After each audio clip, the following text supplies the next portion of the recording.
This week on In Post, we're doing some texture work with a shot from Broken Hill, the Torrey Pines Reserve.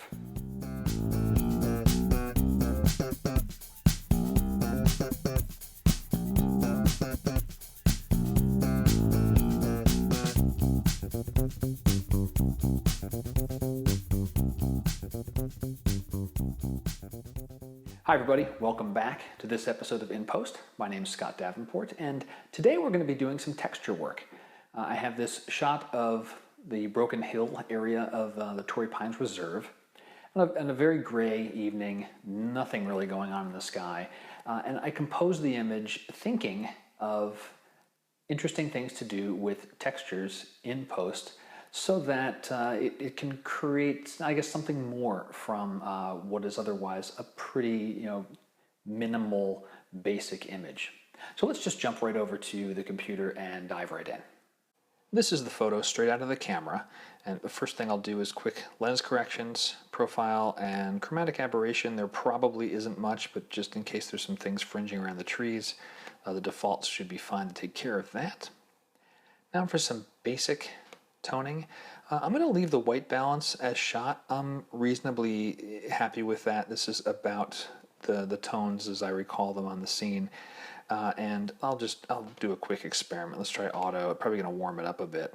Yeah, and that's not how I remember it. It was a little bluer than gray. I'm going to leave that as it is, but I will start in with whites and blacks. So let's see, option and click so I can see as I raise the white point to see where the clipping is. I'm starting to see just a little bit there. I'll back that off. Option click for the blacks. We should see some things in the scrub and the lines there. There we go. Cool. Now I'll raise the shadows up just a little bit just to brighten this up. And I tend to do that because I know that when I stylize, my stylizing choices tend to darken the image a little bit. So that's going to help, balancing it now is going to help compensate for that. I'm also going to bring the highlights down quite a bit. Yeah, that's better. I'm starting to get more of those subtle, ocean ripples that were present, and you can just make out the horizon. So that's looking okay. Maybe a bit of clarity. I'm just fiddling here a little bit, and maybe just a touch of vibrance. I'll do a little more with color when I go into the photo suite. Now I am seeing a few spots here, so let's grab the spot healing tool, T for the toolbar, and let me turn on visualize spots. And yeah, there's several of them. So let's deal with that guy, that guy, that guy, and that guy, and then fiddle around with the mask a little bit more, see if anything else surfaces. And here I'm kind of looking in the area of the ocean water to see if anything's going to appear in those ripples. That all looks pretty natural. So let's be done with that. And maybe the last thing is just zooming in on the tree itself and looking at these needles. They are still a little soft. Let's go into the detail pane and let's bring up the amount, bring up the detail. That's starting to get sharper there. Let me see, undo, redo. Yeah, gosh, maybe even a little bit more. Okay, now I don't want this to happen everywhere. Let me zoom back out. And I don't want crispness anywhere in the sky, even though it's not really appearing right now. As I go into stylization later, that might surface. So again, I'll do an option click on masking. Now what the masking slider is going to do is it's going to remove, as parts get black, it's removing the sharpening effect from those areas. And that's what I want. I don't want it very much at all in the sky and in the ocean. So somewhere around there is pretty good. And that seemed to make a few more dust spots show up even more. So let's go back to visualize spots and see if I can see anything else pop up. Yeah, that actually looks like an artifact from my own attempt to clean up a spot. So what if I were to make that bigger? Is that helping? Not really. Let's delete that spot and let's try a bigger brush and then having it sample somewhere else. Sometimes I don't know why Lightroom decides to sample where it does.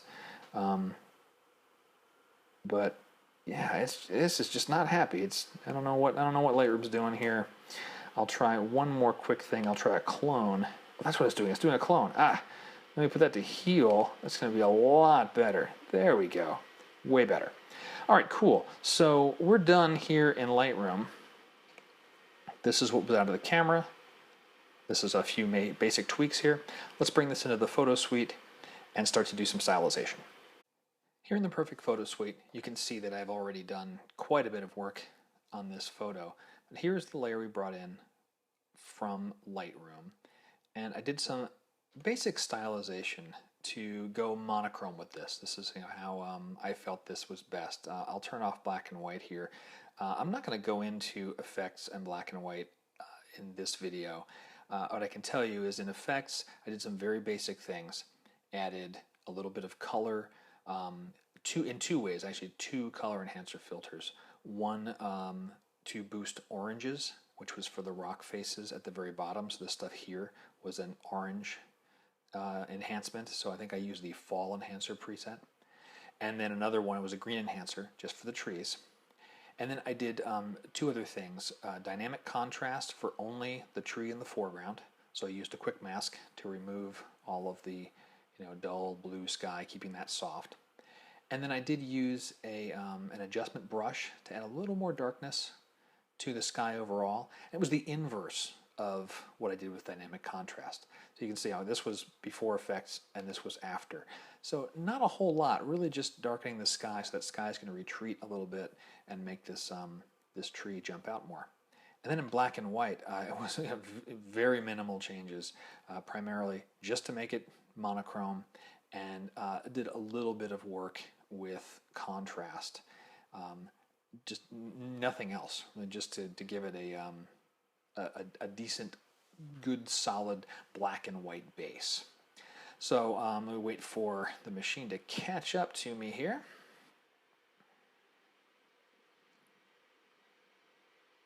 All right. Now, what I really want to show you this week is what I did with with the textures and so forth. So, I kind of like this image as it is, and maybe in its own right, this is kind of cool. But I did decide I wanted to add some texture work, and it's a really good way to add some interest to these large barren areas. So let me start by I'll repeat what I did with this layer here. Let me turn this layer on actually, so you can see what we got. So this was the first texture that I added using blending modes and opacities, and I'll show you how that works. So I'm going to do an command left arrow, and go into my extras, and I have some of my texture packs loaded here. And I went into some textures I have that I took in Florence, Italy, and I just liked these these various stucco patterns. So I grabbed this one here. I'm going to double click on it and say add as a layer. And while that loads in, minimize this. Now this texture is pretty small. I mean, compared to my photo, it's really tiny.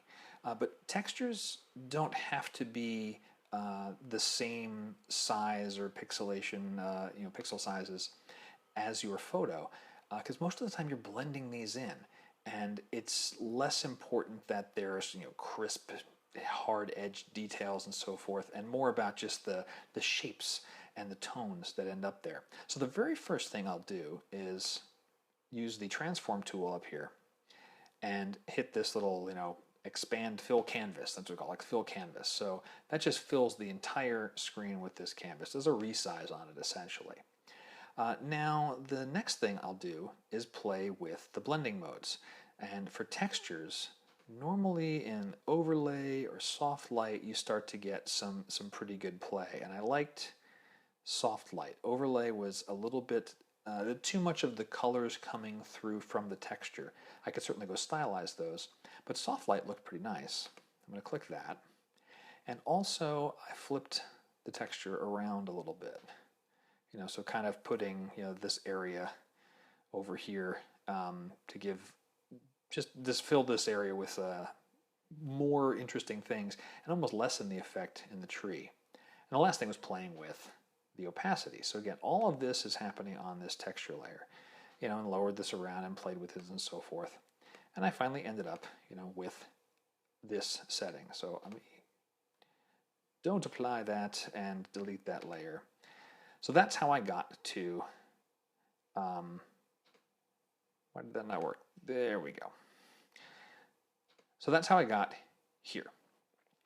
I liked it, and I just wanted to experiment more. So I added a second layer. So this time I added something with concrete.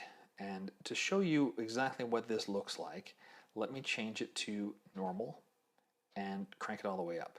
So it's just this big hunk of concrete that you wouldn't normally think. Wasn't sure how was this going to look. This was primarily experimentation.